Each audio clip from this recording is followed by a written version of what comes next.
ইসরায়েলের প্রতিরক্ষা বাহিনীর বিমান অভিযানে বৃহস্পতিবার সন্ধ্যা থেকে শুক্রবার সন্ধ্যা পর্যন্ত ২৪ ঘণ্টায় ফিলিস্তিনের গাজা উপত্যকায় নিহত হয়েছেন ১১৫ জন ফিলিস্তিনি। এ সময় আহত হয়েছেন আরও অন্তত ২১৬ জন। শুক্রবার ১৬ মে রাতে গাজার স্বাস্থ্য মন্ত্রণালয় এক বিবৃতিতে নিশ্চিত করেছেন এ তথ্য। খবর আল জাজিরার। বিবৃতিতে বলা হয়েছে, নিহত ও আহতদের প্রকৃত সংখ্যা আরও বেশি, কারণ অনেকেই ধ্বংসস্তূপের তলায় চাপা পড়ে আছেন। তাদেরকে উদ্ধার করা সম্ভব হয়নি। ২০২৩ সালের অক্টোবর থেকে গাজায় অভিযান শুরু করে আইডিএফ। শুক্রবার অভিযানের পর গত ১.৫ বছরের উপত্যকায় মোট নিহতের সংখ্যা পৌঁছেছে যথাক্রমে ৫৩,১১৯ জনে। এছাড়াও আহত হয়েছেন ১,১৯,৯১৯ জনে।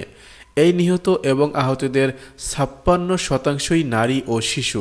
২০২৩ সালের ৭ অক্টোবর ইসরায়েলের ভূখণ্ডে ঢুকে অতর্কিত হামলা চালায় গাজা উপত্যকা নিয়ন্ত্রণকারী সশস্ত্র রাজনৈতিক গোষ্ঠী হামাসের যোদ্ধারা।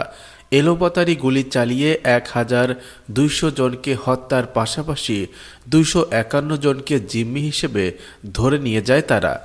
হামাসের হামলার জবাব দিতে এবং জিম্মিদের মুক্ত করতে ওই দিন থেকেই গাজায় অভিযান শুরু করে ইসরায়েলি বাহিনী।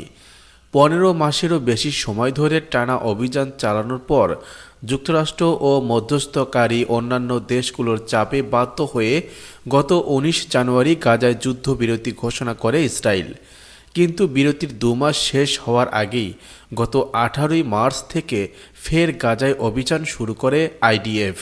দ্বিতীয় দফার এ অভিযানে গত প্রায় ২ মাসে দিনে গাজায় নিহত হয়েছেন ২,৯৮৫ জন ফিলিস্তিনি এবং আহত হয়েছেন আরও ৮,১৭৩ জন।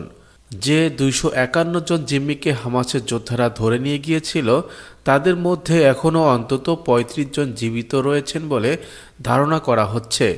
সামরিক অভিযানের মাধ্যমে তাদের উদ্ধার করার ঘোষণা দিয়েছে আইডিএফ।